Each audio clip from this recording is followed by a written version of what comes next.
Hey y'all, welcome to Living Real Life Outdoors. From turkey tails and trout trails to tall tines and tail waters. An outdoor audio magazine podcast focusing on hunting, fly fishing, product reviews, sponsor ads, fly tying, fly casting, archery, firearms too. Interviews with outdoors men and women and hunting and fishing stories. We are men and women who love the outdoors. We are stewards of the land and conservationists of the wildlife we pursue. Deep in the wilderness of the outdoors, doing what he loves. This is your host, Board of Directors for the Legends of the Outdoors, Donnie Conway.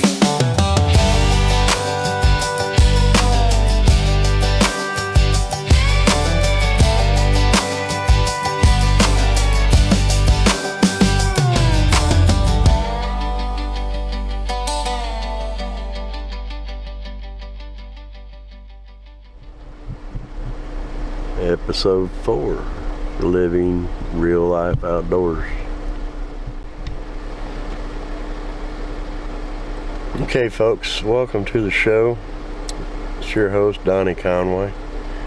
Hey, I'm out here in the field doing a podcast. How many podcasters do you know that do their podcast actually in the field?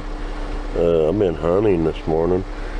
I haven't seen a whole lot. I heard the whole total of 3 gunshots this morning, and it is 10:15. I got to run into town here in a few, and then I'll come right straight back out because the activity is supposed to be pretty decent here this afternoon. But guys, last weekend was. Today's Saturday, the 22nd of November, I believe it is.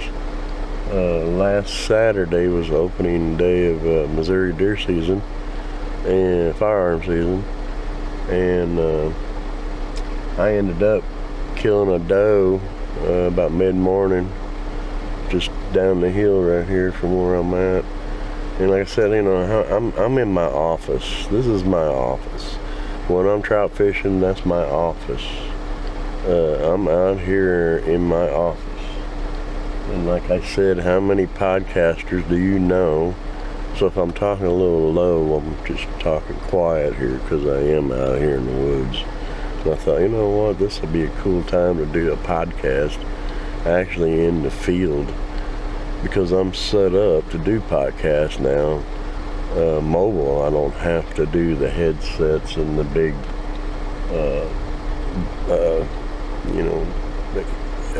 equalizing board and all that, your podcast board and all that. I've got everything set up to where I can do it without all that, which I may eventually go to that. I don't know yet, but I've been working on. I'm revamping my intro, and I'm doing an ending too. So I was kind of jamming a little bit there when I first started to my new intro. I got several of them I made, but they're actual intros that I made, and they'll be different than the first 2, which I'll eventually might go back and remaster those. But anyway guys, I'm in my office today and been deer hunting. I killed a little doe last Saturday mid-morning, and I'm using my Tika T3X. It was one of the newer models. I've only had it maybe 3 or 4 years, I guess. Awesome rifle.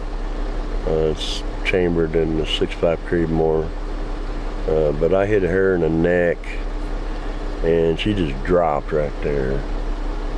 But anyway, I was coming off the hill from back there where I was sitting at this morning, and I jumped a big doe. I mean big, just not even probably 30 minutes ago. Oh, there's a big old freaking gobbler right there. I'll be dang. Let's see if we can get. Oh, no. Yep, see him right there? See him right there, guys? See him? Right there. Big gobblers. I'll be hunting them this spring. Look at there. Look at there. Yep. Live, guys. Live. Look at that. That's awesome. That's awesome. That is awesome. We're going to zoom this back out here. That's cool now, guys. We just got two live gobblers right here where I hunt at. Just come right out right there. I was able to get turned around and caught them a little bit on the ground and then flying off. So guys, if you're listening to this on my Spotify channel, this will be put up on my YouTube channel as well. So, because I'm in my office. Anyway, back to the doe I killed. I dropped her, took her to the landowners. Because just about everything I kill out here, I give it to the landowner. He ends up cooking stuff for me. But he can't get out anymore. He's like 76 years old, 78, something like that. But he does knives. He taught his grandson to make knives, and they both make knives, make their own sheaths. So I'm gonna do a podcast about all that too, because that's pretty cool, you know. Handmade knives in the Ozarks is probably what I'll call that. But anyway, that doe, I come off the hill, and I jumped a big old doe this morning, and she was right in this, almost the same spot that I nailed that one last Saturday morning, and dropped her. But I didn't want to try to get out and get on her, because she was really looking at me hard. I mean, she'd give that, you know, like kind of like that, and I knew if I tried to get out, she'd take off, so I just sat there and watched her. Didn't have the video on, but anyway,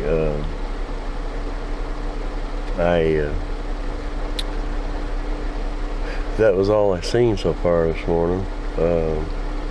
But I gotta go into town. Town's about 10 miles away, and I just wanted to do a little short podcast because we're out here live in the elements, my office. This is my office, guys. I don't know, you know, a lot of podcasters, you know, I didn't want to be fancy with everything. But this is my office, and we're having a lot of fun. And I wanted to do a podcast out here, actually in the open in the office, because you just don't get to do that very often. But stay tuned for a minute, and we're going to do a short break, and we'll be right back here in a minute. Okay, hey guys, Donnie Conway, your host for Living Real Life and Outdoors. I'm going to do another little commercial. It's a products, you know, I'm doing my own little commercials until I get sponsors that wants me to do their commercials, you know, on Spotify and in my YouTube account, YouTube channel. You know, hopefully I'll start picking up followers. So, you know, go to my YouTube. I've changed it. I'm changing it, so it should be a little better than what it was when I first started it out. You know, and I may end up changing more as I go to make it better. Whatever I can do to make it better. But anyway, Vortex Optics. It's they're some of my favorite optics, man. You can't hardly beat them. I got a big, on my 6.5 Tika, I've got the big Strike Eagle. But these are Vortex optics. These are the Diamondback HD 10x42. And I just bought these from Gary. See, I sit on the board of directors for Legends of the Outdoors. So, and I'm also a premium member, which is also considered a life member of the board of directors, the Legends of the Outdoors Hall of Fame and TV show.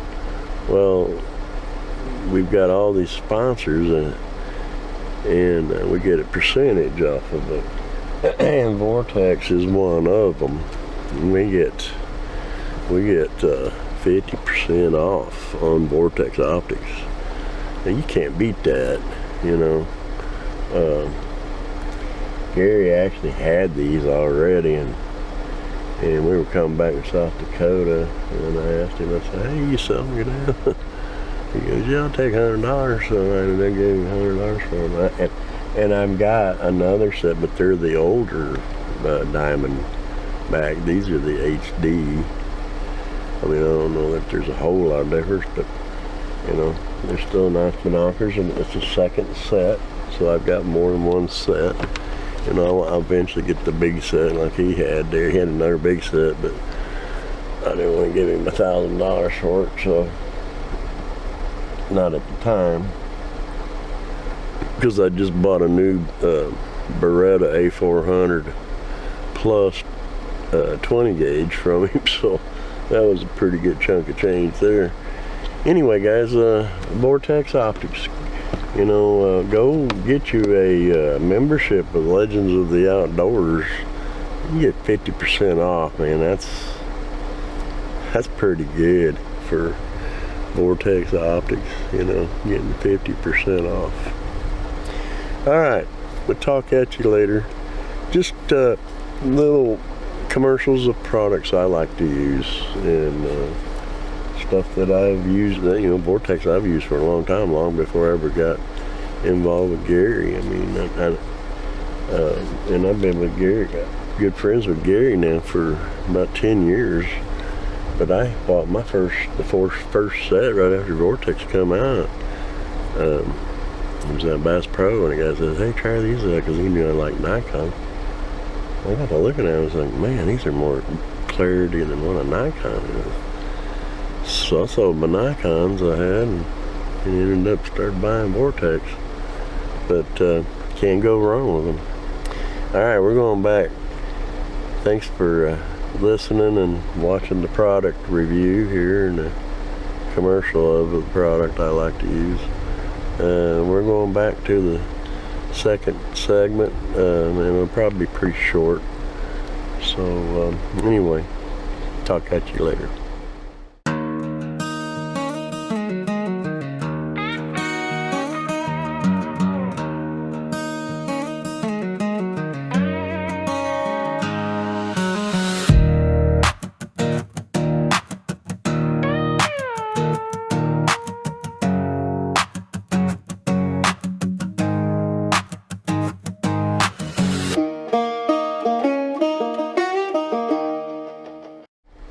Hey guys, welcome back to the show. This is Donnie Conway, your host. Once again, we're still out here in my office. As you can see, you see back through the window here that we're sitting out here in the field. It's deer season, Missouri deer season, firearm season here in Missouri. I haven't gotten a good shot at, see, last Sunday I ended up jumping 4 does right back down here. And I jumped one in the field going out because I had to go into town. I got to go into town again. On the way out, I jumped one down here at the end of the field. And then I jumped 3 more back across the creek. and then let's see. I had 3 come out Sunday. Four come out Sunday right here in this corner. They like this corner for some reason. And then up there, because I ended up killing a small buck right here last year, just right here. I mean, I was sitting right there, and he come around and did 45 yards. And I was watching the 2 up on the hill back up there, and that was like 210 yards. I was using my Mossberg 6.5 Creedmoor in the youth model at that time. And once I shot him, he dropped. And then I shot twice up here at the back one. There was 2 of them. The one in the front turned around, she ran back into the woods. The other one stood there, and the second shot I hit her in the spine and dropped her. So I ended up killing 2 of them right there. I don't, a lot of guys don't like 6.5 Creedmoor, but I haven't had any issue with them so far. I mean, the deer I hit are falling, so I'm not going to complain about it. But anyway, this I killed 2 birds out here. Killed one last year. Just bought a 28 gauge. Mossberg 28 gauge. I had a triple stack I was trying, and 30 yards I had a pattern like that, and the guy says, what's it doing at 40? I said, I don't know, I haven't had time to check it. And so 3 days later, second day I believe it was, second day, I killed one right back down the hill under, and this wasn't this past spring, it was last year's spring. But just right down here, the hill behind me, he came from right over here in this area, and I was working another bird, and I heard him gobble behind me. I turned around, and here he come, and 47 yards with that triple stack 28 gauge. I rolled him, and sent a picture to the guy that made the stack for me. And I said, hey, this was at 47 yards. He said, okay, I'm putting it on the market. So, and that was at the TSS. You know, I think I had 8s with 9 stacked on, or 8.5s with 9 stacked on it, and then 9.5s on that, I believe is how it was. But anyway, and then this past spring, at least I know I got 2 gobblers out here. Anyway, this past spring, you know, I need to do some bow hunting. I haven't got to do much bow hunting. Anyway, this past spring, I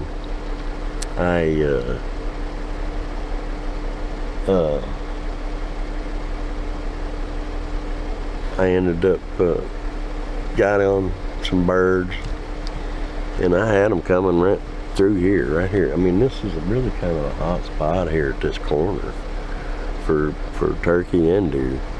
But I had them come through right here.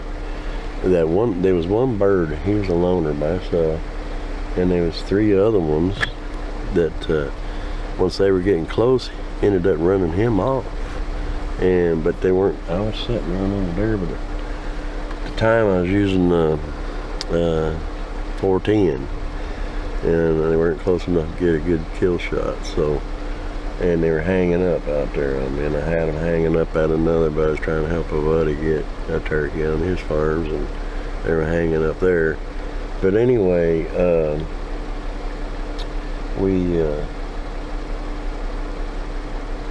I said, okay, I'm tired of this. So I broke out my 12 gauge Beretta and 3.5 inch Magnum. I got on them same birds. I had to go in the hospital, and I got out that very next morning. I was out here turkey hunting this past spring, and it was on a Thursday morning. I went on ahead and took the rest of the week off. Anyway, just right over here, I had the Jeep parked right there. I don't know if you can see or not. I don't think you can. No, you can't. Anyway, it's just right over there. had it facing into the wood line off the field. And I stepped off into the woods probably 30 yards and started hitting the call, trying to work the ones up the hill. There was 3 of them up the hill. And I hear another one in this same area right back here gobble. Well, next thing I know, he gobbles again. He's right here at the gate behind my Jeep. And I get turned around on the tree, and he comes down right past the Jeep. And he's probably, I'm 30 yards in, at least 30 yards in the woods. And he's 30 to 35 yards out here in the field. And I end up shooting him. And you can see right past that little tree right there where my finger's pointing. I ended up shooting him right there in that taller grass. It wasn't that tall then, but this past spring, this is growing up a lot out here. And I dropped him right there. Right there. I'm 30 yards in front of my Jeep, you know. And and I was sitting in my Jeep when I dropped the deer there last fall. I mean, I've just got a nice little place here, and I'm blessed to have it. Thank you, Jesus, for that opportunity. But guys, hope you enjoy this little podcast. I just want to do a short one out here in my office, in my element. I don't think too many guys will actually do it in their office out here in their element. So until next time, and I believe this will be a pretty good show. So, but till next time, we'll talk at you later. Bye.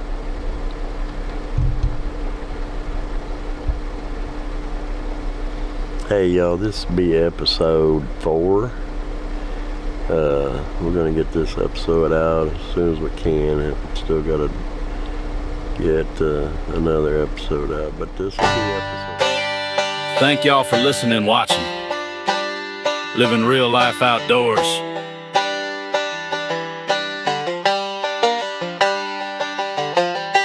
Hoping you were more informed and educated on hunting, fly fishing, product reviews, hunting and fishing, interviews from men and women of the outdoors. Archery and firearms too. Remember, we are stewards of the land and conservationists of the wildlife. Pass it down and take a kid or someone else to experience living real life outdoors. From your host, until next time. Keep your guns oiled, your knife